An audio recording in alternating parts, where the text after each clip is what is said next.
This is CGTN, China Global Television Network.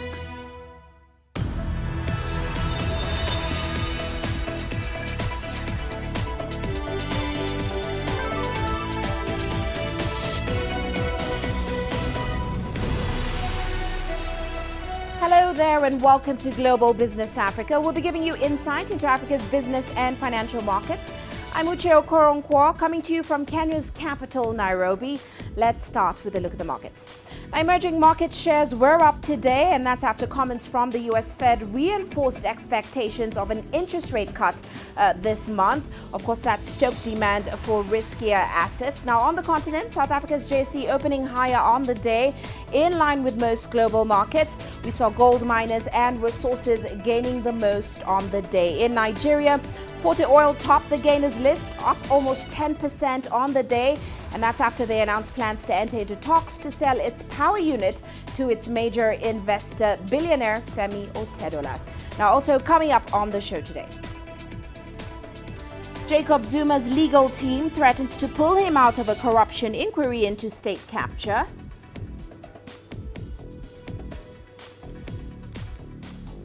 The European Commission fines US chipmaker Qualcomm nearly $272 million for predatory pricing.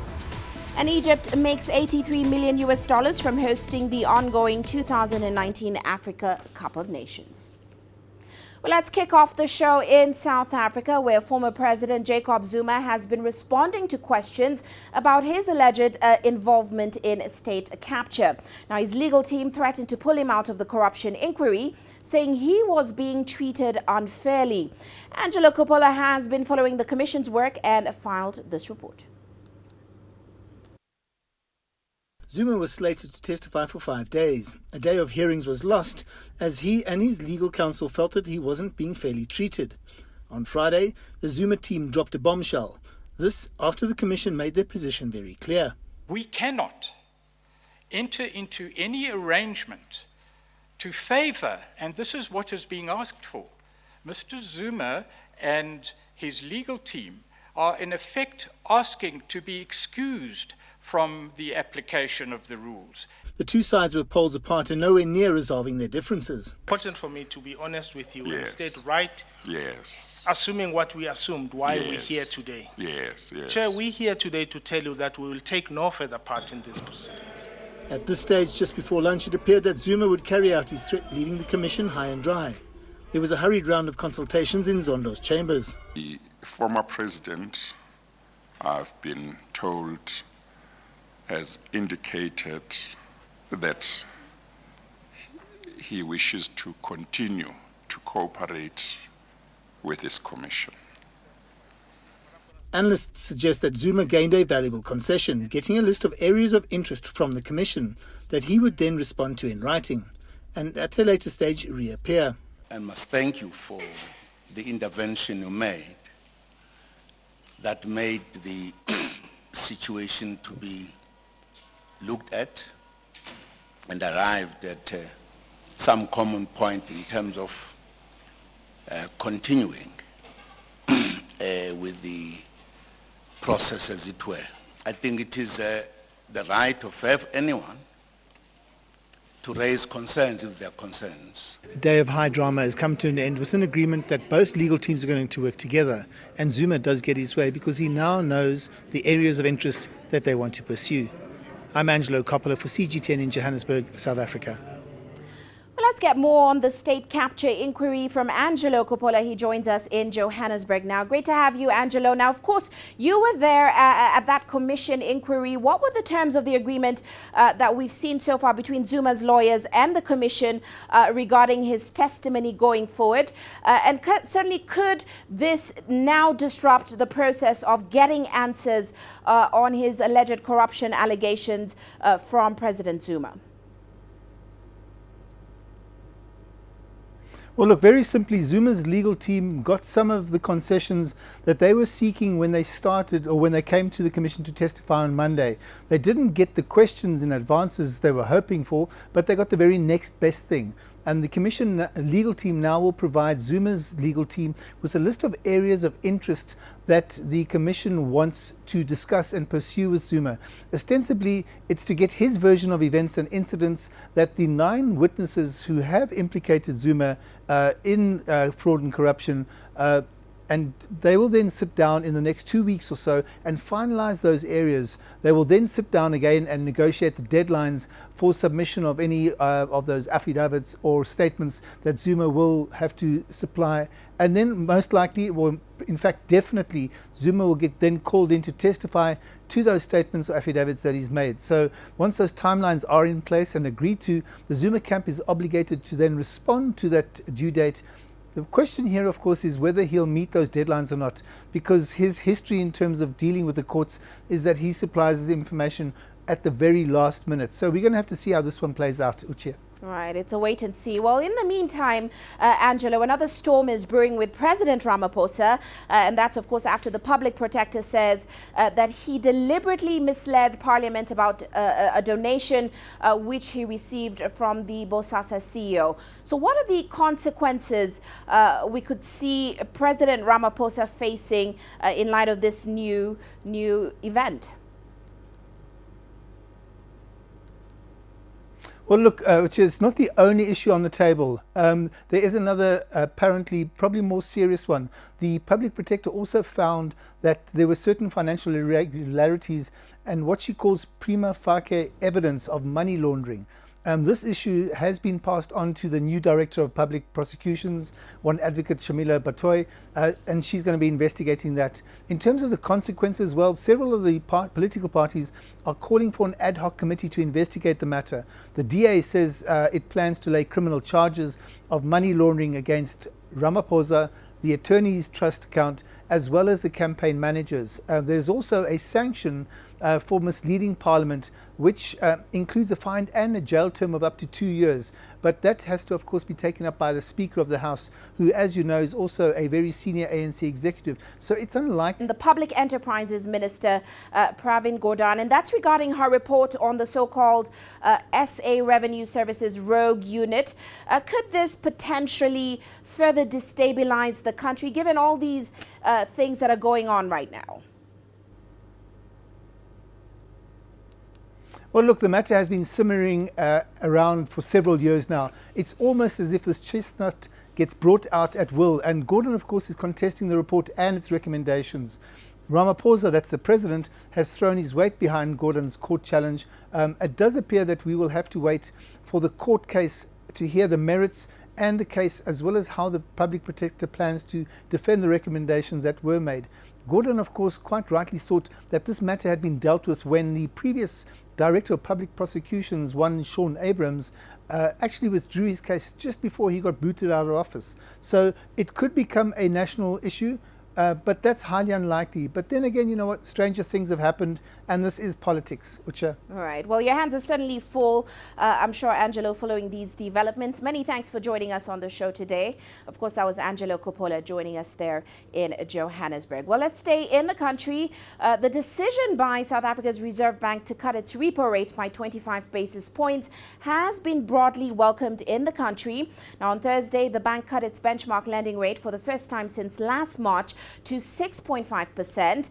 The move is aimed at stimulating more growth in the stagnating South African economy. Here's CGT and Sumitra Naidu with the details. It's a good thing because much more people that actually need help financially can actually apply for loans and don't have to pay more. Hopefully it will empower our people financially, so it's a good thing. It's a very positive change. It's been a while since it's been lowered. Amazing, you know, everything is so tight. Petrol price of food, etc. So at least we get some relief with the bond rates. The commercial banks have already reduced the prime lending rate to 10%. For those paying off credit cards, home loans and other debt, the reduced interest rate will provide some relief. But economists are cautioning that there's still some tough times ahead. So we found that housing prices have also been quite depressed in the last couple of years. Real growth in the housing market has actually been negative for some time. And this has been on the back of the consumer remaining depressed and the willingness to purchase new properties remaining quite depressed.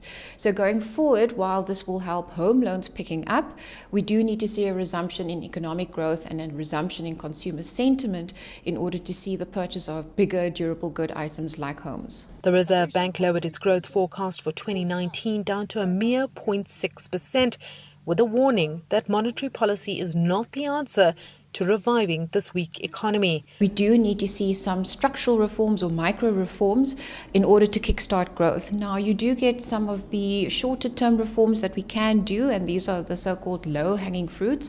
So, for example, we can reduce port tariffs, we can make it easier for tourists to come into the country, and then we have the longer standing reforms, fixing Eskom, the other state-owned enterprises, making sure that they are on firm financial footing. The rand rallied soon after the Reserve Bank announced the rate cut, suggesting more relief could be in the offing, especially if the US Federal Reserve cuts its own borrowing rates aggressively next week. There are still concerns, though, over the US-China trade spat, rising tensions in the Middle East, and Brexit that could cause volatility in the rand again, and that won't be good for inflation. Sumitra Naidu, CGTN, Johannesburg, South Africa.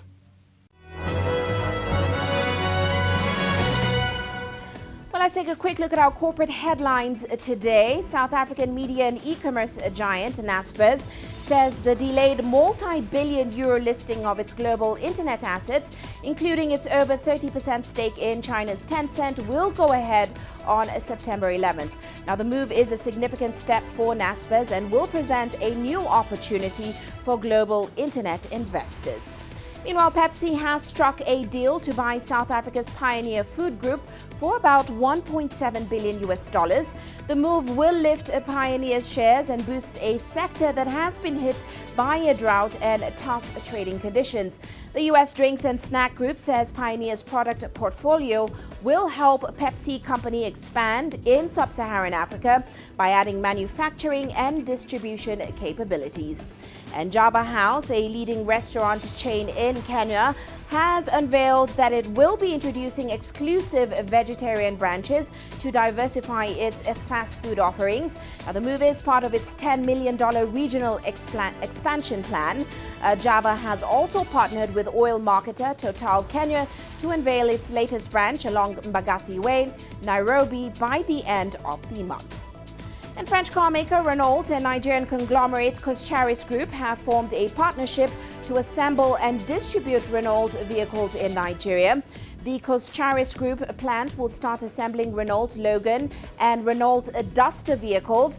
It will distribute the cars through the sales network across Nigeria from October. That's a look at our corporate headlines.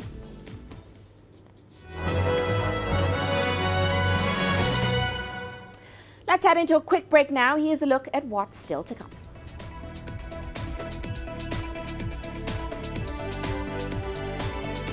After 2 months locked in a dispute, Barrick Gold is set to take over Acacia Mining. And Nigerian labor unions are in talks with the government to avoid a strike over salary increases. The world economy as we know it is about to change. Global business reports highlight emerging markets, developing countries, and dynamic sectors worldwide. We feature top analysts and newsmakers to provide perspectives on every facet of business.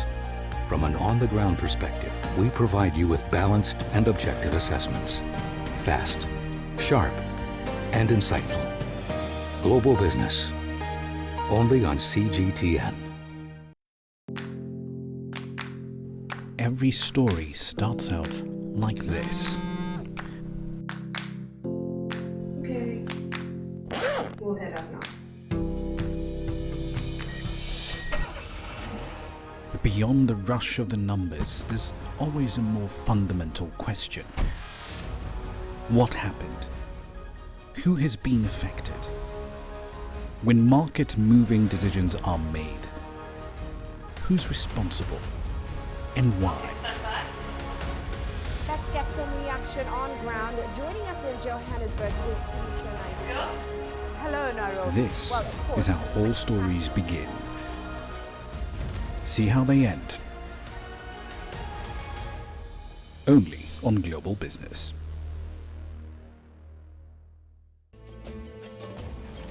There's more to this place than just glorious landscapes.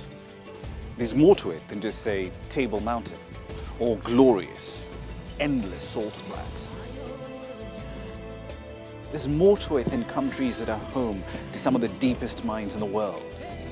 There is so much more to this place, even if it is home to some of the finest diamonds on the planet. It is the sheer diversity of the people who call Southern Africa home and the relentless drive to make it a better place that make it so special. And we know that because this too is home.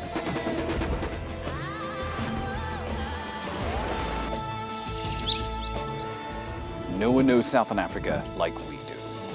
CGTN. See the difference.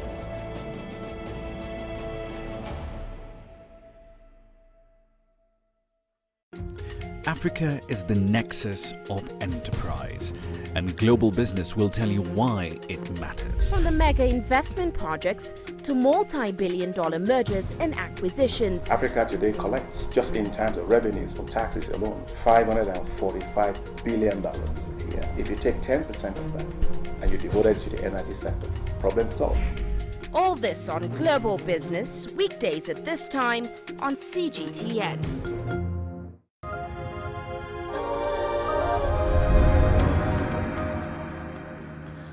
Welcome back. Now, Barrick Gold Corporation has raised an offer that will give it full control of Acacia mining in Tanzania, and that's as it tries to resolve the $300 million tax dispute with the Tanzanian government. Acacia mining was previously hit by a $190 billion tax bill, which was later reduced in a 2017 agreement. Now, Acacia shares jumped about 20% following the announcement of the deal, which values the firm at about $1.2 billion US. Barrick says it aims to take back full control of the firm as it sought to resolve a dispute between Acacia and Tanzania over valuable mining assets. Tanzania recently threatened a ban at Acacia's North Mara mine that will cease operations at the company's biggest revenue earner. Well, let's find out more about this deal from Daniel Kijo. He joins us now in Dar es Salaam. Daniel, great to have you on the show. Now, it's certainly been a long, bumpy road for this deal. In fact, Barrick Gold actually caved in and finally agreed to sweeten the deal for Acacia shareholders. Give us the details of that deal.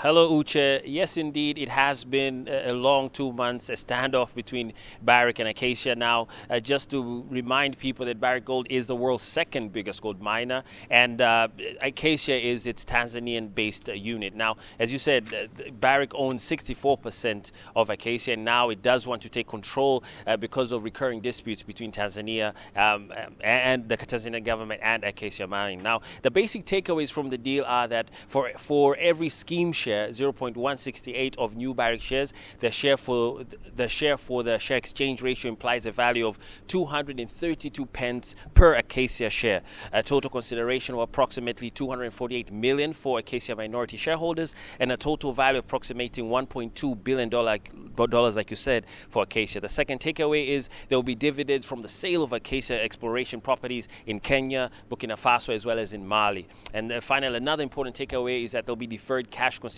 dividends from the sale of exploration of these properties. So it seems now, after 2 months, both parties are happy. All right. Now, as we mentioned earlier, Daniel, Acacia has been in a public battle with Tanzania's government over several issues. Some say this deal could pave the way to solving that dispute with the government. What are your thoughts on that? Well, Uche, indeed, relations between the government of Tanzania and Acacia have been strained over the last couple of years, particularly after Acacia was hit with a $300 million tax claim, as you said, that was claimed by the government of Tanzania. The government of Tanzania, in its defense, has maintained it's been operating purely for the interests of the Tanzanian people, and that Acacia was not operating with proper business soundness due to the alleged tax evasion, due to bad business practices, and severe cases of environmental pollution. Now, according to Acacia, Tanzania. There's been an agreed framework between Barrick Gold and the government of Tanzania to resolve all tax-related disputes. Acacia says the environmental disputes are also currently being addressed through working with the government of Tanzania task force that are working together to contain the problem. And also they say 2 fines have already been paid by Acacia, and now the final resolution is expected after building of a new TSF facility at the North Mara mine. Now, this, they say, is ongoing and are currently in the process of acquiring necessary land. While the government of Tanzania, on the other hand, has maintained it will no longer deal with Acacia and has been just waiting for the Acacia Barrick sale deal to come through, and that they, as much as their last stand is they do not want to deal with Acacia. So in terms of how it will fix the relationship of Acacia with the government of Tanzania, it's yet to be seen, but it seems things are opening up now. Now, of course, as you mentioned, Daniel, operations for Acacia have been strained in Tanzania. There is a hearing at the International Arbitration Court as well, still on the books. So does this new deal mean an end to Acacia's woes in Tanzania going forward? It's all of the data and all of the recent occurrences indicate that yes, Acacia will cease to exist as a brand, and the board probably will be dissolved, and its Tanzanian assets will be transferred to the new company, which will be formed as a part of the deal between the Tanzanian government and Barrick. Now, there will be, obviously, it will be part of Barrick's Africa and Middle East operations, which will be under the new CEO of this region. The government of Tanzania, Uche, was positive about the deal. We know that the official spokesperson for the government, Dr. Hassan Habas, said the government commends the two-party for the mutual agreement so far, and that it is eagerly awaiting the official communication from Barrick to chart the way forward. But as it stands, it's very clear that the government of Tanzania does not want to deal with Acacia as a brand, but they're very much open to working with the Barrick to finish all these issues and move forward with business.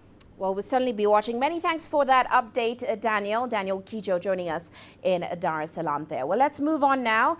Kenya's government is undertaking an ambitious plan to develop houses for the middle income population. Now, it wants to reduce the cost of living within key urban areas. Now, the government has since engaged a number of local and foreign investors to hasten that role. Actis, which is a leading growth markets investor, and Shapurji Palonji Real Estate, which has developed successful projects in countries such as India, have now launched a $120 million project in Kenya. It will certainly deliver those key projects within Nairobi. But let's discuss this further with Chris Coulson. He's the CEO at Mivida Homes, which is a joint venture between Actis and, of course, Indian conglomerate Shapurji Palonji. Very welcome to the studio, sir. Now, as we mentioned, you plan to invest over $120 million US dollars in middle-income houses here in Kenya. What made Kenya an ideal location for you, especially given the fact that we're seeing developers in Kenya being a little bit more cautious in the real estate market right now, given oversupply in the market and, of course, lack of demand as well? Hi, good evening, and thank you very much for the invitation to join you tonight. Nairobi was always going to be our launch pad. This is a market that we know very, very well. We've also done significant research, in particular around the middle income segment. This is continuing to grow at the rate of about 40,000 homes over the next 3 years. So that's a great market to play in. And we're looking to capitalize on about 15% of that in terms of the current deficit, the supply deficit in the middle income. Well, give us a sense of how you plan to make it more affordable for the middle income customer in Kenya. Well, price is key at the moment. Confidence is low. Buyers, unfortunately, have challenges on other projects that they've invested in. We have looked at various elements like buildability, our design, our procurement strategy as well, so we can really keep costs down. That's a key factor for us.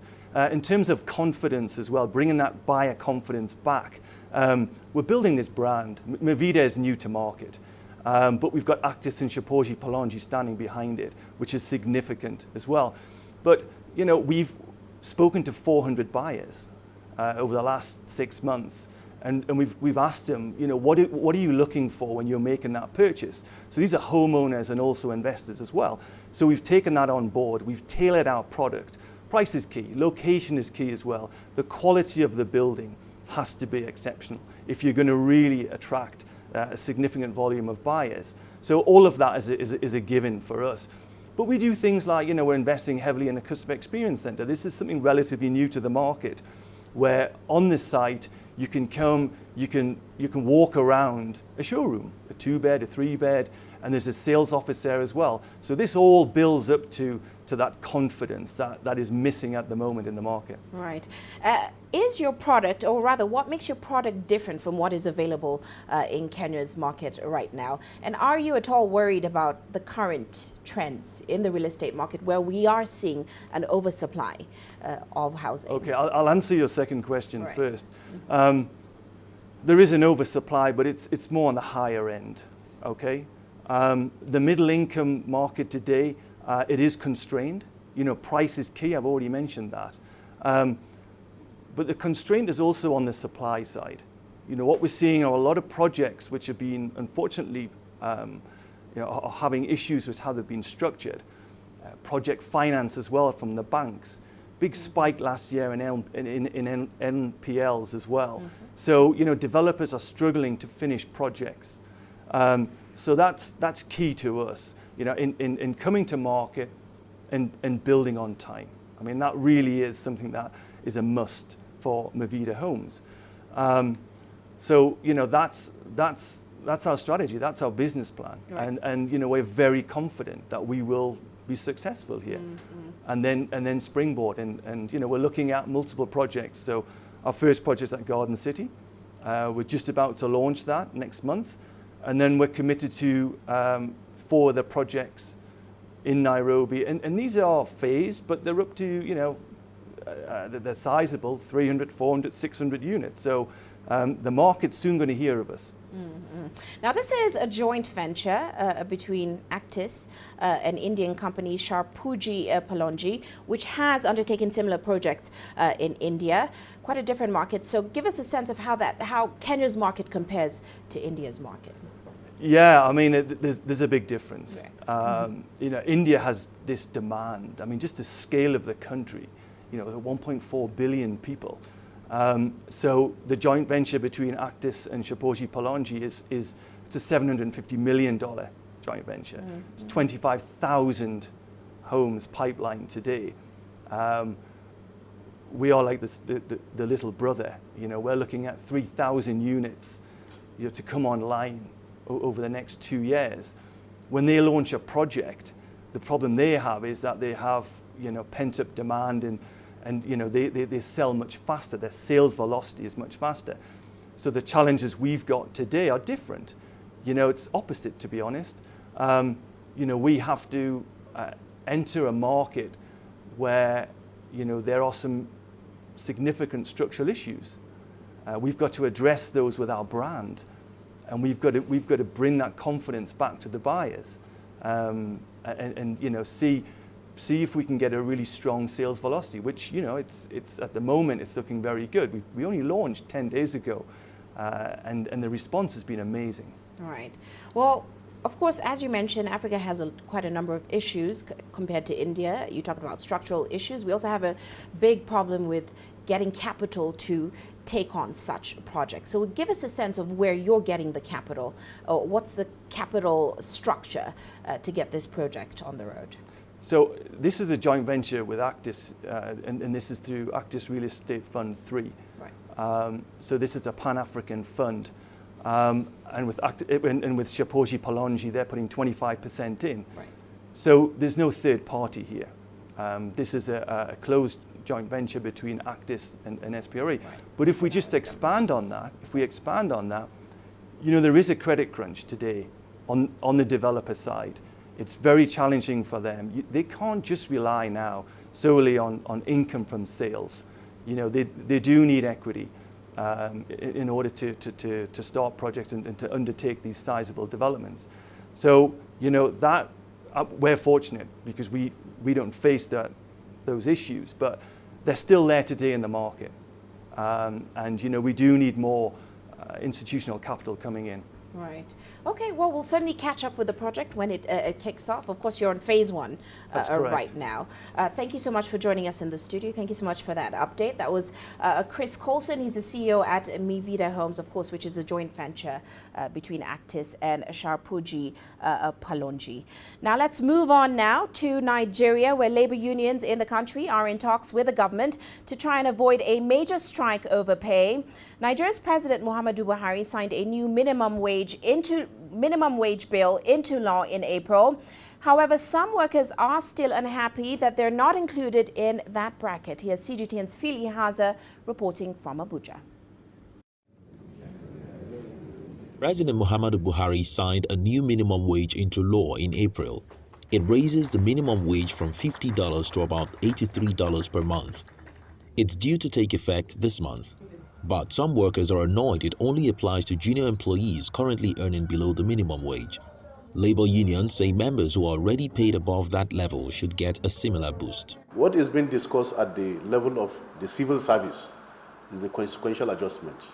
And I'm aware that the process is ongoing. It's already a law. Every public officer has sworn to uphold the law of our country. So once it's a law, there is no whether you like it or you don't like it. No, we have passed that stage. It's when it's not a law that you can be able to navigate and say whether you have ability or you don't have ability. Once it's a law, it's already something. And what is even being discussed is not about whether they will implement or not. No, it's the quantum of consequential adjustment. I have also been conscious. But Nigeria's external debts have doubled in 4 years, mainly as a result of government borrowing. And many state governments say they still struggle to pay workers the old minimum wage. However, unions claim it's a lack of respect for employees. Why you have bad ones that are not paying on time, we have good ones that are paying as and when due.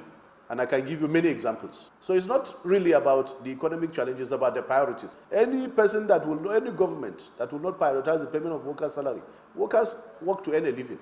If you cannot prioritize workers' pay, we have no business to do with you. We will engage you openly, and we have done that openly. Time without number, we have done that. Nigeria is home to nearly 100 million people living in extreme poverty, which includes many public servants who still earn below $50 per month. The government has directed the National Salaries, Income and Wages Commission to look into complaints raised by the workers. If wage negotiations don't reach agreement, a strike has been threatened, which could bring major costs to the country's economy. The implementation of the new salary of $83 per month is one of ways the government is looking to lift millions of its citizens above the poverty line of below $1.90 per day. Unions say the government must live up to that plan and look at the wages for higher earners too. Phil Ihaza, CGTN, Abuja, Nigeria. You're watching Global Business Africa. Let's head into a quick break. Still to come.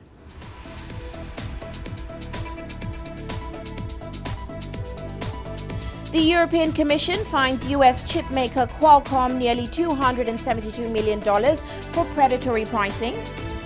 And we look at the future of mobile payments across China.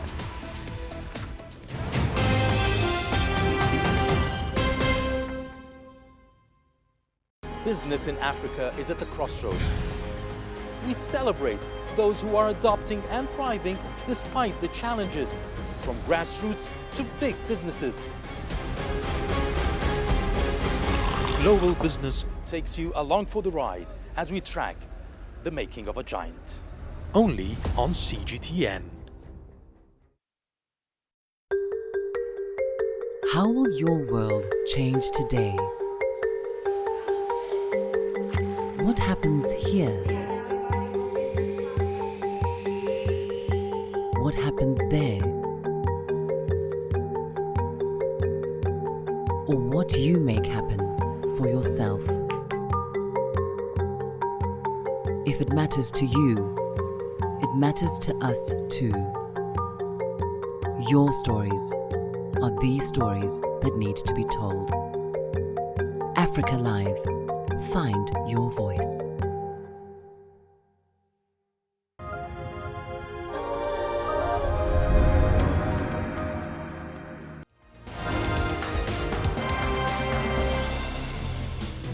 about hour, let's recap today's top headlines. The World Health Organization has denied reports that the female fishmonger who died of Ebola recently could have traveled to Rwanda while sick. Meanwhile, the African Center for Disease Control says it is prepared and equipped to deal with an outbreak, having invested in better mechanisms. And Zimbabwe's public sector workers say they have accepted a government pay offer, averting a potentially damaging strike in the country. The government has agreed to pay each civil servant the sum of about $45 as a once-off payment, together with the July salary, regardless of one's grade. And finally, the Chief of Staff of the Egyptian Armed Forces has met with his Sudanese counterpart in Cairo, accompanied by a senior military delegation. The meeting focused on counterterrorism efforts and border control. The insecurity along the shared border has provided an incentive to enhance their military cooperation. And that's a recap of today's top headlines.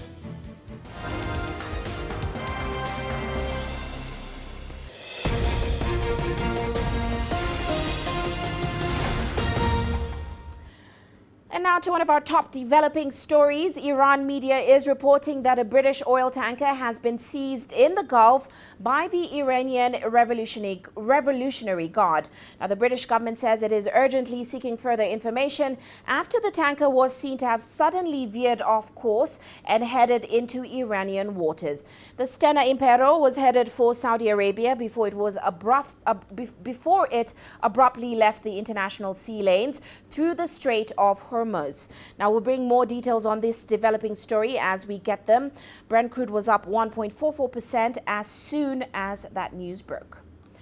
And moving on now, the European Commission has fined U.S. chipmaker Qualcomm almost $272 million for predatory pricing.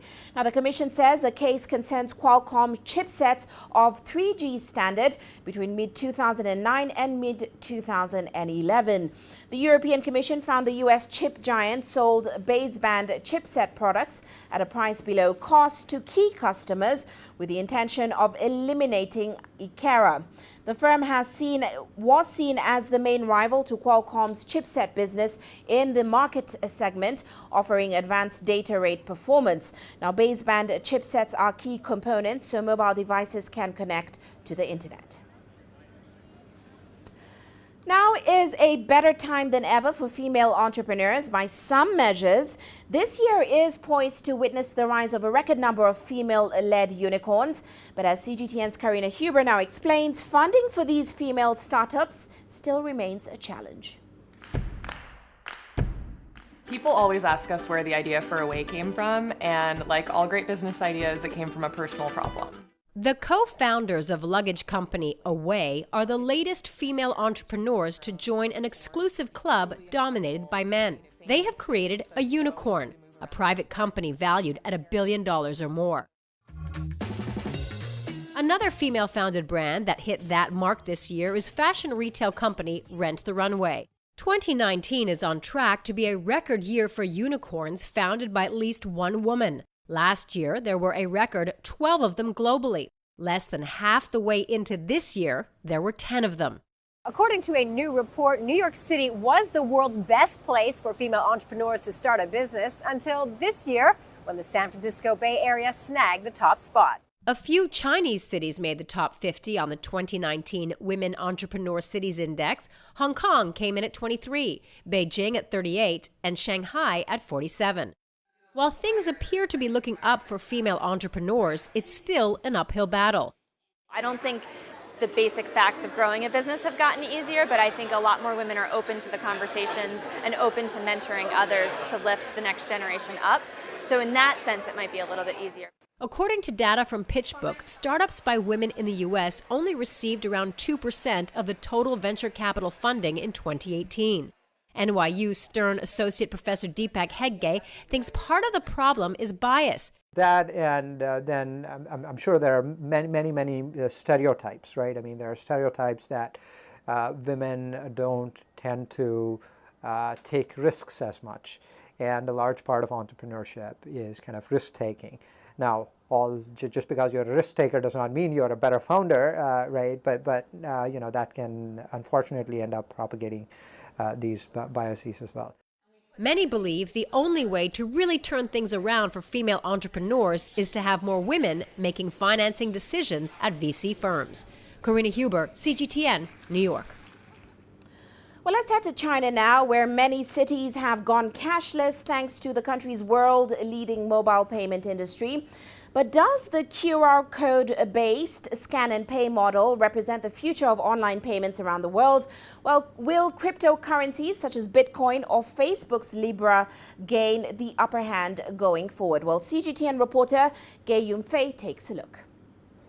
Consumers in China transacted nearly 280 trillion yuan in mobile payments alone last year. That's nearly 42 trillion US dollars and more than 3 times the nation's total GDP. They also bring this habit to foreign countries like Japan.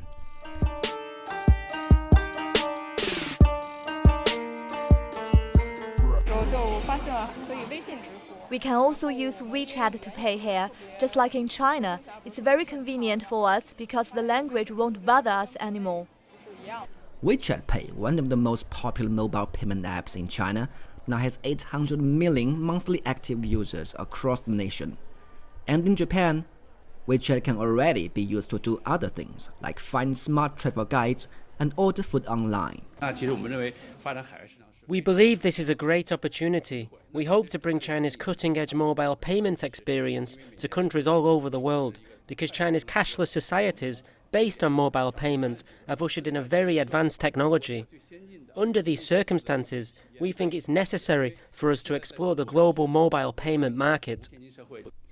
In the 2017 global survey, the top 3 countries willing to buy mobile payment were Indonesia, China, and India, all developing economies in Asia. G7 countries like the US and Japan are all at the bottom of the list. Chinese mobile payment giants, however, are cutting through the conservative foreign market with Chinese tourists. In the past 3 years, we've basically covered 46 countries that Chinese tourists like to visit, spanning 16 different currencies. And apart from payment, we're also trying to establish a mobile payments ecosystem in those countries. WeChat's mobile payment success is also drawing the attention of Facebook. Recently, the world's biggest social network launched its plan for Libra, a global cryptocurrency. For many industry insiders, Facebook's ambitious move into the world of digital payments can be seen as an effort to emulate the success of WeChat. And some are even saying that Libra will completely replace the current mobile payment tools in the future. But facing the potential competition, will WeChat and the Chinese payment giants follow suit?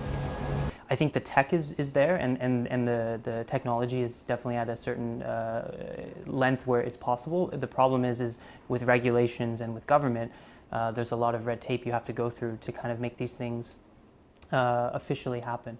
Major countries like China and the US and several international organizations have all voiced their opposition to the Libra cryptocurrency, mainly due to concerns of privacy, money laundering, and supervision issues. What cryptocurrency is, it's something that cannot be stopped, it cannot be controlled. And it's sort of this force that's just moving forward and nothing's really going to stop it. Yeah, perhaps governments can step in and try to limit it and control it, but long term, say 10, 20 years, I think it's much more than that. Experts say, at least in the near future, the current mobile payment tools will still be the dominant force in the global market. Ge Yunfei, CGTN, Guangzhou. Well, still in China, just off the coast of Xiamen in Fujian province lies the island of Gulangyu. The scenic destination has long been coveted for its unique building designs and its European influence. Now, over the past decade, it's become a magnet for tourists, attracting millions more people than before. Here's CGTN's Omar Khan again with a look at how the island is balancing fame with efforts to preserve its natural beauty. Seemingly just a stone's throw from the city center of Xiamen, Gulangyu Island is an escape to the past, where a fusion of culture and architecture remain to this day. Defined by its 19th century European buildings, the UNESCO heritage site has maintained the history of what was once a colonial and international settlement. Yet in recent years, Gulangyu's winding alleyways and sandy beaches have attracted an overabundance of tourists from both home and abroad. For an island that's not even 2 square kilometers in size, there's reasonable concern when it comes to protecting both history and culture. The island has no cars or bicycles and has even implemented a policy that limits daily visitors to 50,000. Now, looking forward for a scenic location that's witnessed considerable commercialization over the past few years, are these measures enough to keep Gulangyu what it still is today? Some locals, who have spent most of their lives on the island, believe that ensuring Gulangyu's aesthetics and ambiance goes beyond rules and regulations. And one man, who's called the island home for 70 years, places that onus directly on himself. I'd say protecting the island is a duty we are bound to. We have a responsibility to preserve it, especially given Gulangyu's cultural context. The business climate here should be controlled as well. Some of the work we do is voluntary, because as locals it is upon us to love this island.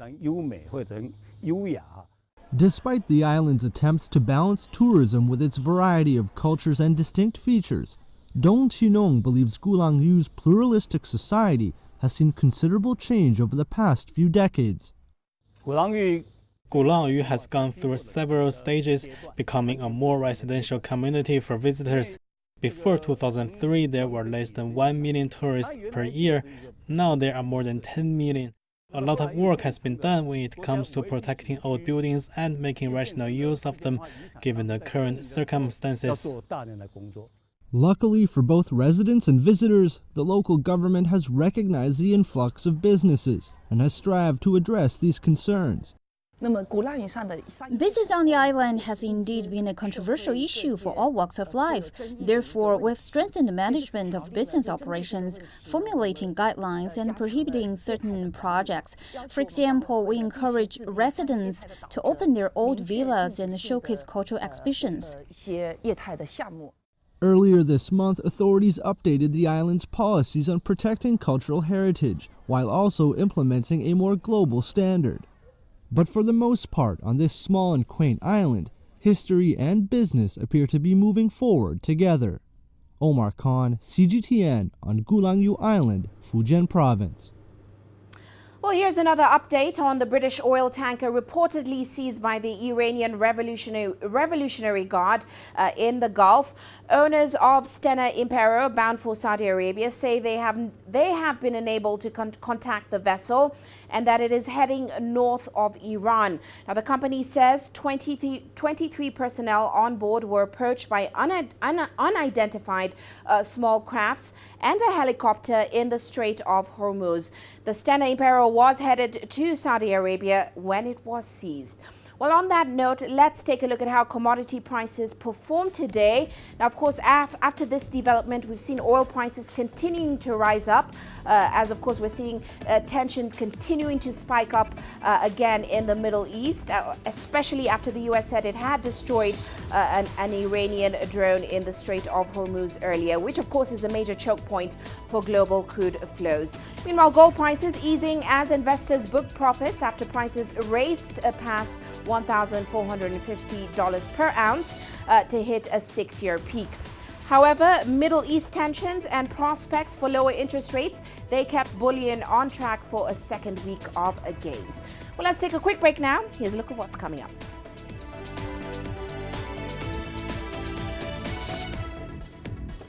After the break, we'll be looking at how much Egypt cashed in from hosting the 2019 Africa Cup of Nations, as well as who's likely to take the trophy home between Senegal and Algeria. Images may appear to be identical, but looks can be deceiving. The difference is not always obvious. It has to be discovered.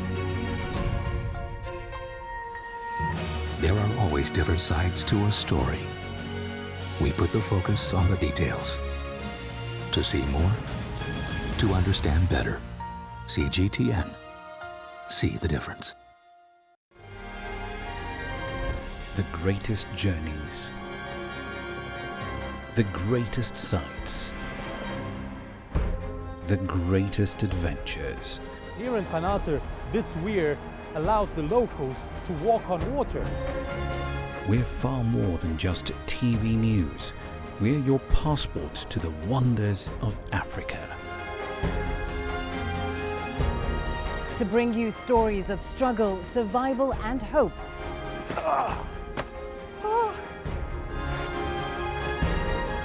So let's explore.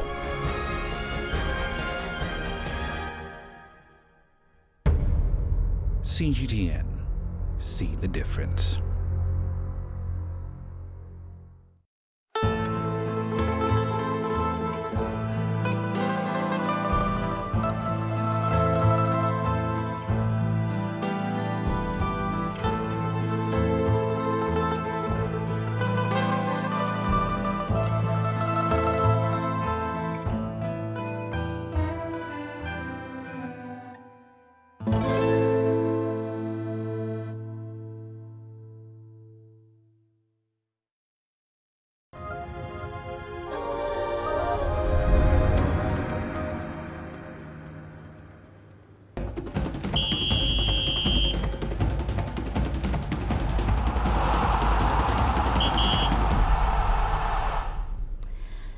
The African Cup of Nations, hosted by Egypt, ends today with a final between Algeria and Senegal.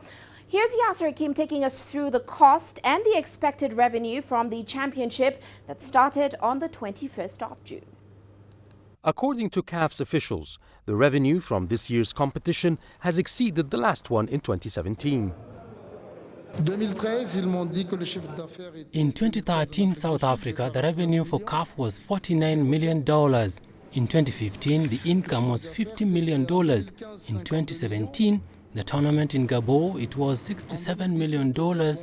As for the current tournament in Egypt, revenue is $83 million. But the cost of hosting the tournament has been exceptionally high as well.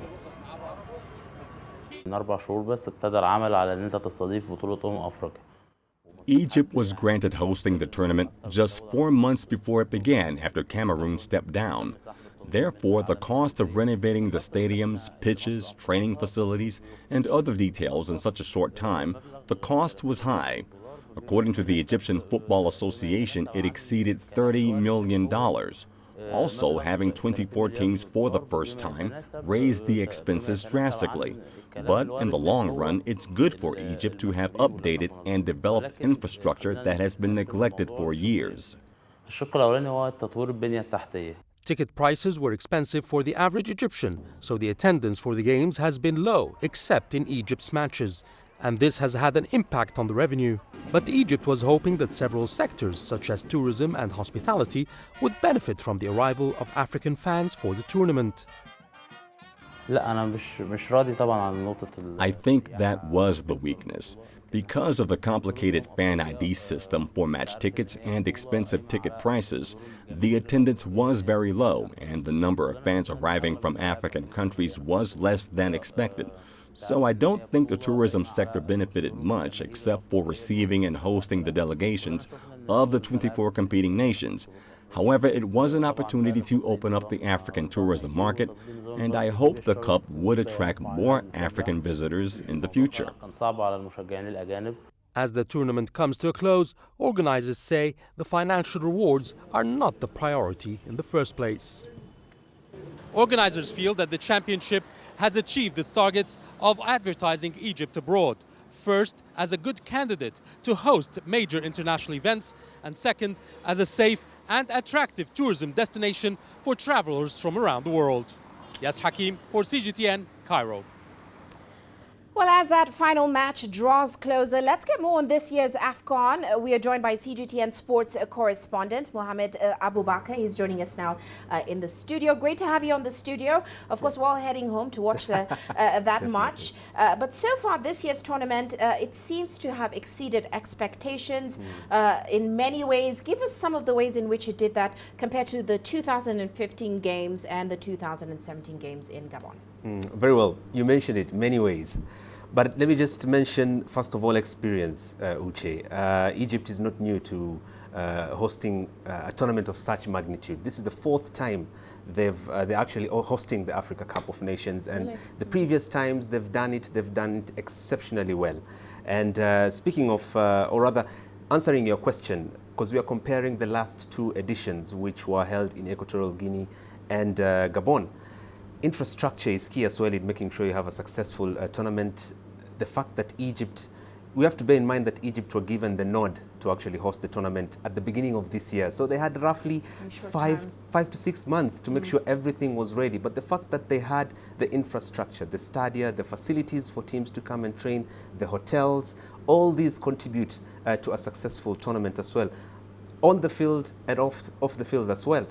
The fact that we have a stadium that can hold up to 75,000 fans, the Cairo International Stadium, and 3 of the other 6 stadia could hold up to 30,000 fans. That just tells you the amount of money that can be accumulated from actually the fans going into the stadium. Now, we know there's been a lot of talk on fans not appearing for games, but then the fact that you have multiple stadiums, a lot of stadia that is in hosting contributes a lot, because the previous host of these tournaments had 3 or 4 stadia hosting these tournaments. Right? Yeah. Let me move on. The size of the tournament, Uche, from 16 teams to 24 teams. What does this mean? 8 more countries are participating in this tournament, meaning you're involving 8 more nations in the continent in this particular tournament. So you have teams going, officials going, and fans as well. Right. From 16 teams to 24 teams. Games, the number of games from 32 games in total in the previous African Cup of Nations to a total of 52 games this tournament.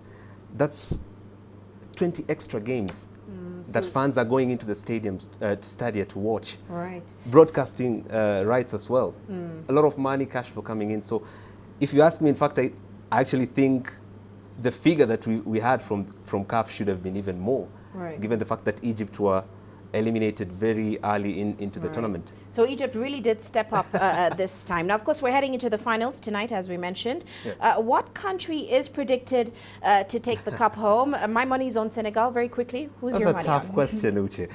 But looking at it on paper, I would say it's in favor of Algeria, but it's quite evenly tied. The fact that these two teams were in the same group, and Algeria were on top when they met in the group stage. They beat Senegal by 1-0. But if you look at it on paper, Senegal have managed to only concede that 1 goal that they lost to Algeria, the team that they are facing in the final. So a lot of homework done here by Senegal going into this game. But the fact that Algeria have been clinically astute when it comes to converting their chances, they've been the team that has scored the most goals in the tournament. But Senegal have been the team that has conceded the less number of goals. So when I say it's evenly tied, it's really evenly tied. Right. The fact that Senegal are missing the key defender, Koulibaly, suspended for this final, might prove costly for them, but it's a close one to call. Right. Well, thank you so much for giving us that update. Thanks for joining us in the studio. We'll certainly be watching. That was CGTN Sports correspondent Mohammed Abubakar. Well, quickly shifting focus, let's take a look at how Africa's currencies performed today. South Africa's rand dropping against the dollar on speculation that the public protector's adverse finding against President Ramaphosa will derail the country's reform agenda. Meanwhile, Kenya's shilling weakening against the dollar today due to excess liquidity in the local money markets. Well, that's it for this edition of Global Business Africa. Remember, you can send your feedback to the contacts on your screen. You can also follow us on our various digital media platforms. For me, Uche Okoronkwo, and the rest of the team, thanks for watching.